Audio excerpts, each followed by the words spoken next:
do switch off your mobile phones before I begin.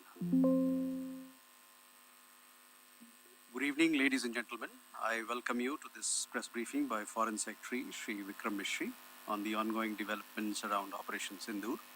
We are also joined by Colonel Sophia Qureshi and Wing Commander Vyomika Singh. With that, I hand over the floor to Foreign Secretary. Sir, over to you. Thank you Randeep. नमस्कार, good afternoon, आप सबका स्वागत है. और मैं सबसे पहले अनुरोध करूंगा कर्नल सोफिया कुरैशी से कि वो आपको आज तड़के सवेरे से हुई घटनाओं से अवगत कराएं. Colonel Qureshi. Thank you sir. नमस्कार. 8 से 9 मई 2025 की मध्य रात्रि को पाकिस्तानी सेना ने सैन्य बुनियादी ढांचे को निशाना बनाने के इरादे से पूरी पश्चिमी सेना पर भारतीय वायु क्षेत्र का कई बार उल्लंघन किया. यही नहीं बल्कि पाकिस्तानी सेना ने नियंत्रण रेखा पर भारी कैलिबर वाले हथियारों से गोलीबारी भी की. अंतर्राष्ट्रीय सीमा और नियंत्रण रेखा पर लेह से लेकर सरक्रीक तक 36 स्थानों पर 300 से 400 लगभग ड्रोनों का इस्तेमाल घुसपैठ का प्रयास करने के लिए किया गया. भारतीय सशस्त्र बलों ने काइनेटिक्स व नॉन काइनेटिक साधनों का उपयोग करके इनमें से कई ड्रोन्स को मार गिराया. इतने बड़े पैमाने पर हवाई घुसपैठों का संभावित उद्देश्य वायु रक्षा प्रणालियों का परीक्षण करना और खुफिया जानकारी इकट्ठा करना था. ड्रोन के मलबे की फोरेंसिक जांच की जा रही है. प्रारंभिक रिपोर्ट्स से पता चलता है कि वे तुर्की के असीस गार्ड सोंगर ड्रोन्स हैं. इसके उपरांत रात में पाकिस्तान के एक सशस्त्र यूएवी ने भटिंडा सैन्य स्टेशन को निशाना बनाने की कोशिश भी की, जिसे पकड़ा गया और उसे निष्क्रिय कर दिया गया. पाकिस्तानी हमले के जवाब में पाकिस्तान में 4 हवाई रक्षा स्थलों पर सशस्त्र ड्रोन्स लॉन्च किए गए. इनमें से एक ड्रोन एडी रडार को नष्ट करने में सक्षम रहा. पाकिस्तान ने जम्मू कश्मीर के तंगधार, उरी, पुंछ, मेंढर, राजौरी, अखनूर और उधमपुर में भारी कैलिबर आर्टिलरी गन और सशस्त्र ड्रोन्स का उपयोग करके नियंत्रण रेखा के पार गोलीबारी भी की, जिसके परिणाम स्वरूप भारतीय सेना के कुछ जवान हताहत हुए और घायल हुए. भारतीय जवाबी कार्रवाई में पाकिस्तानी सेना को भी बड़ा नुकसान पहुंचाया गया. इसके अलावा पाकिस्तान का गैर जिम्मेदाराना व्यवहार फिर से सामने आया. 7 मई 2025 को रात 8:30 बजे एक असफल अकारण ड्रोन और मिसाइल हमला करने के बावजूद पाकिस्तान ने अपना नागरिक हवाई क्षेत्र बंद नहीं किया. पाकिस्तान अपने नागरिक विमानों को ढाल के रूप में इस्तेमाल कर रहा है, जबकि उसे अच्छी तरह से पता है कि भारत पर उसके हमले से हवाई रक्षा की तीव्र प्रतिक्रिया होगी. यह भारत और पाकिस्तान के बीच अंतर्राष्ट्रीय सीमा के पास उड़ान भरने वाले अंतर्राष्ट्रीय उड़ानों सहित नागरिक विमानों के लिए सुरक्षित नहीं है. यहाँ स्क्रीन शॉट में पंजाब सेक्टर में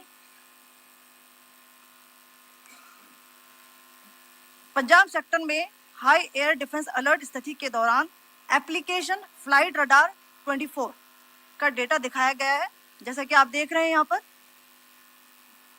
भारतीय पक्ष का हवाई क्षेत्र घोषित बंद के कारण नागरिक हवाई यातायात से पूरी तरह से रहित है. कराची और लाहौर के बीच के हवाई अड्डे मार्ग पर नागरिक एयरलाइंस उड़ान भर रही है. हाई अलर्ट किया गया है विमान फ्लाइनेस एविएशन का एयरबस 320, जैसा कि आप यहाँ देख रहे हैं, जो कि शाम को 5:50 बजे दमम से शुरू हुआ और रात को 9:10 बजे लाहौर में उतरा. ये सारा डिटेल्स आप यहाँ देख रहे हैं. ये डिटेल्स यहाँ लिखा हुआ है. Can you see this?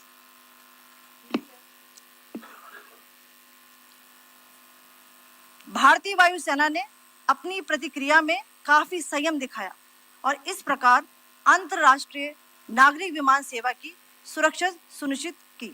धन्यवाद। जय Hind. Commander Singh.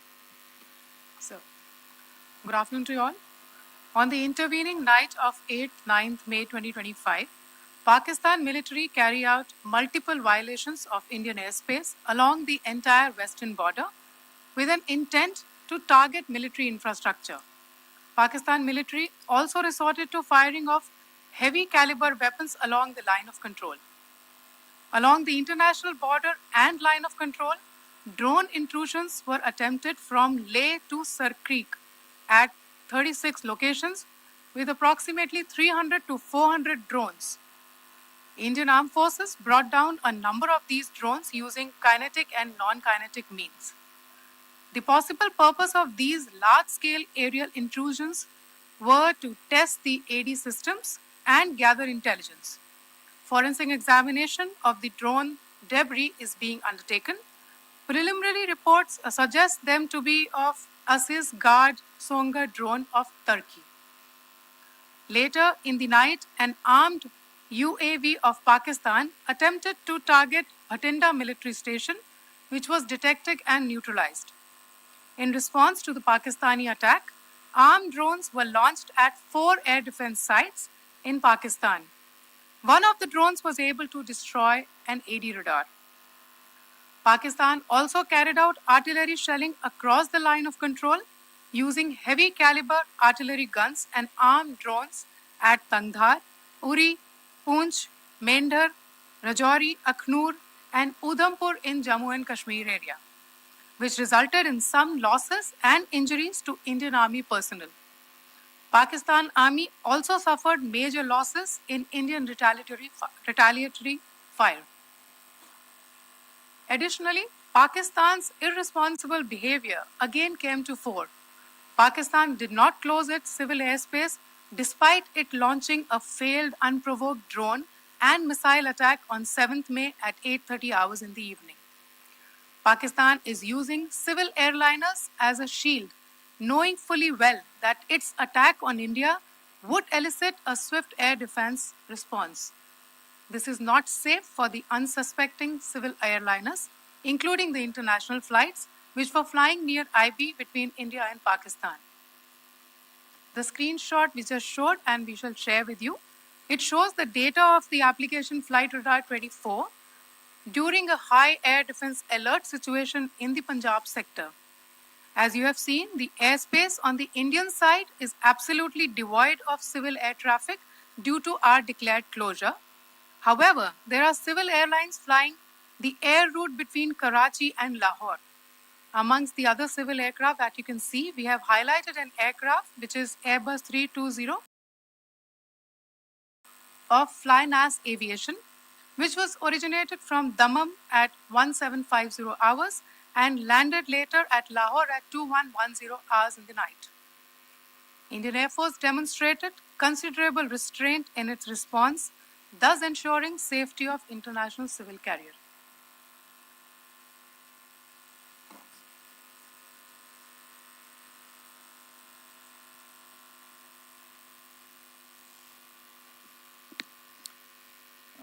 Thank you, Colonel Qureshi, Wing Commander Singh. I have just a few points to share in addition.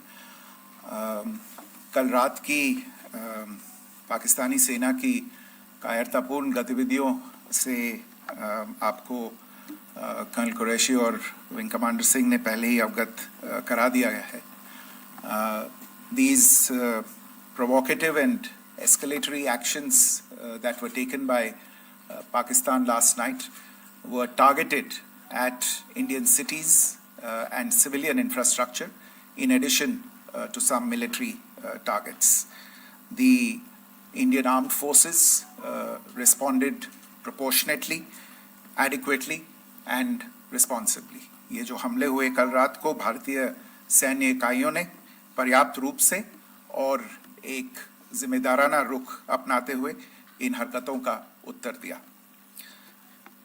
What I want to underline is that the official and blatantly farcical denial of these attacks that Pakistan carried out by the Pakistani state machinery is yet another example of their duplicity and the new depths that they are plumbing in their quest for disinformation.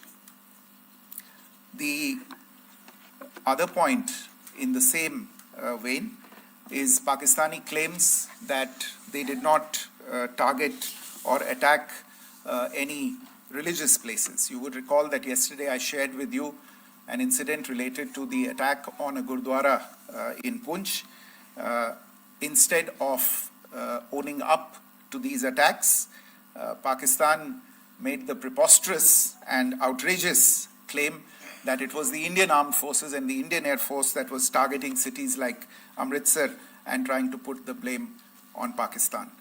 This is nothing but a desperate attempt by Pakistan to disown its acts of aggression, but it is also true to type in its effort to deceive and mislead the world. It will not succeed.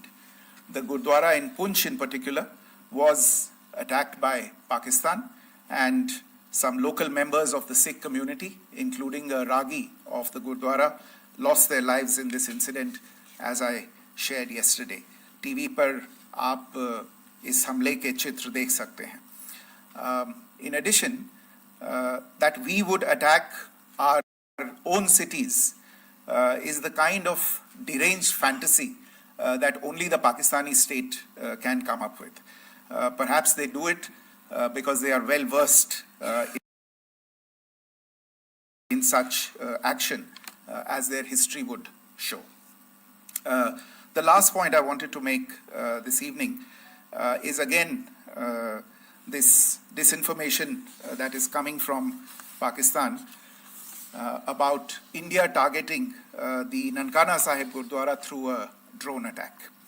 This is again yet another blatant lie and part of Pakistan's disinformation campaign. As we saw in the Pahalgam attack, Pakistan is again trying desperately to impart a communal hue to the situation with an intention to create discord. Again, we are not surprised. India's steadfast unity in itself is a challenge to Pakistan. Let me stop there. I have time only for a few questions and be happy to try and answer them.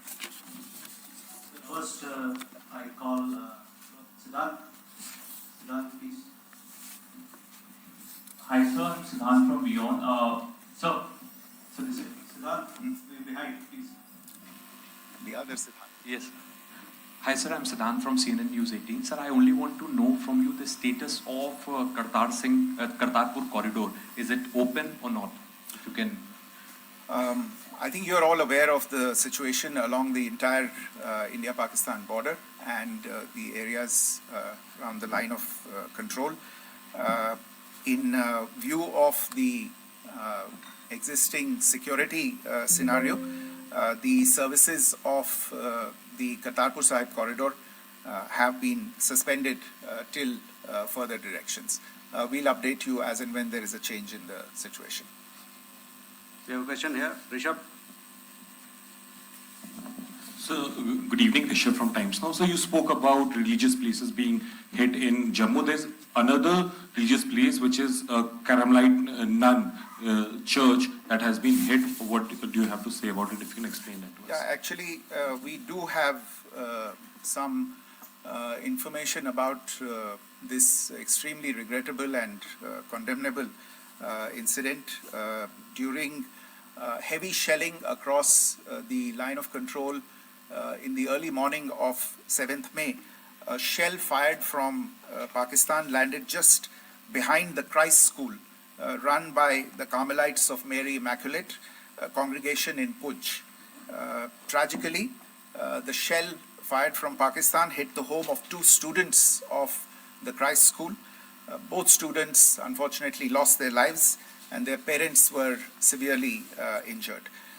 Another Pakistani shell struck a Christian convent of nuns belonging to the congregation of the Mother of Carmel, damaging water tanks and destroying solar panel infrastructure.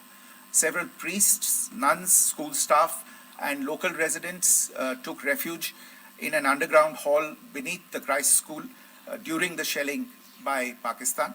The school happened to be closed at the time, fortunately.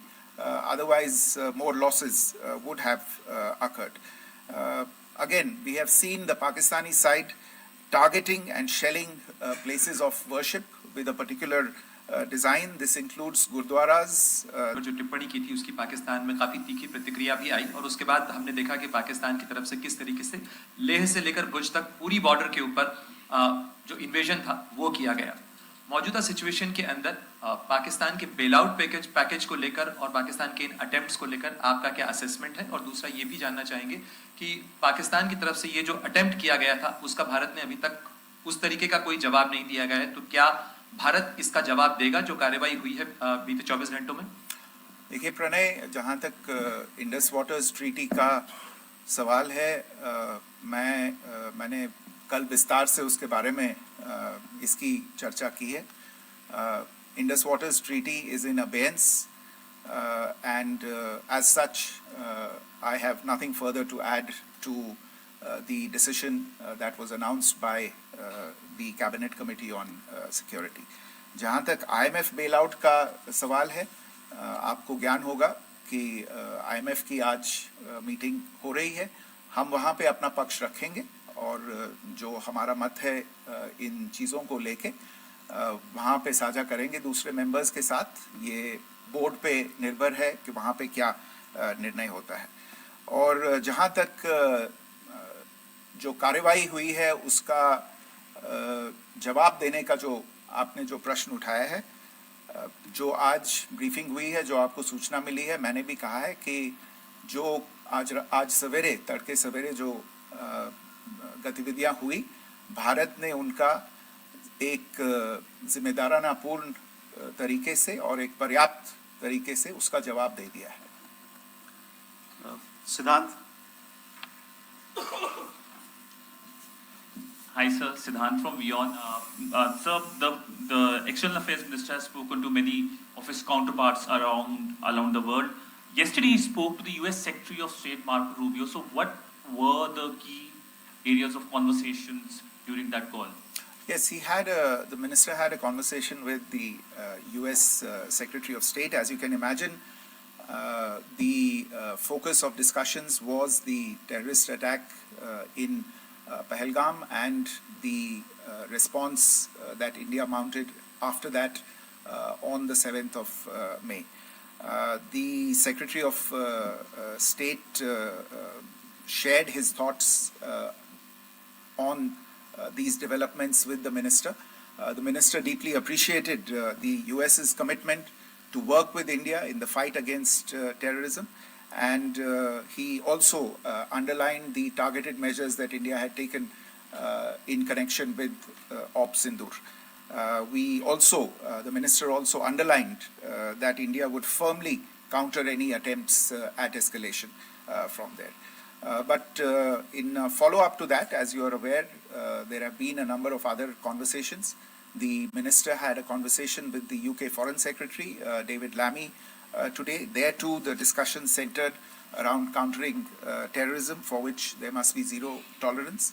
And I understand just a short while ago, the External Affairs Minister has also spoken to the Foreign Minister of Norway, Espen Barth Eide, which was also focused on recent developments stemming from the terrorist act in Pahalgam. One last question, Sudhi. Sir, Foreign Secretary, thank you for doing this. Sudhi Ranjan from Bloomberg.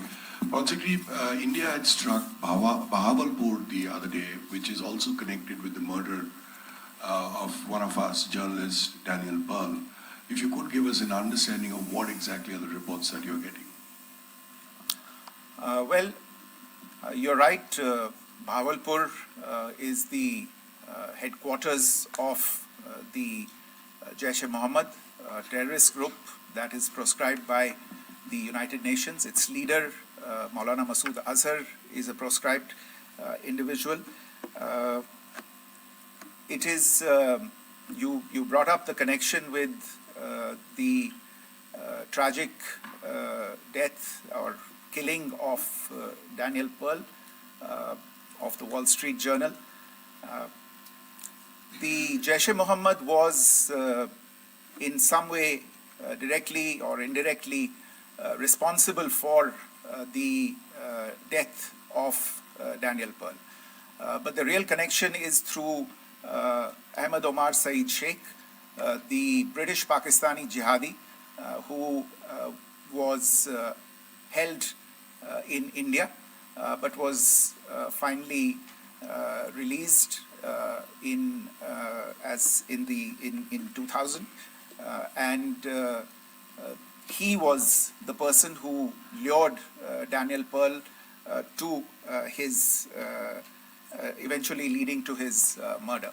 So these are all obviously connected figures, connected individuals, connected institutions, and the attack on Bahawalpur, on that facility of the Jaish-e-Mohammed in Bahawalpur is, I would imagine, a fitting part of this unfortunate incident.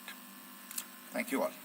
Thank you, sir. With that, we come to the closure of this press briefing. Thank you very much.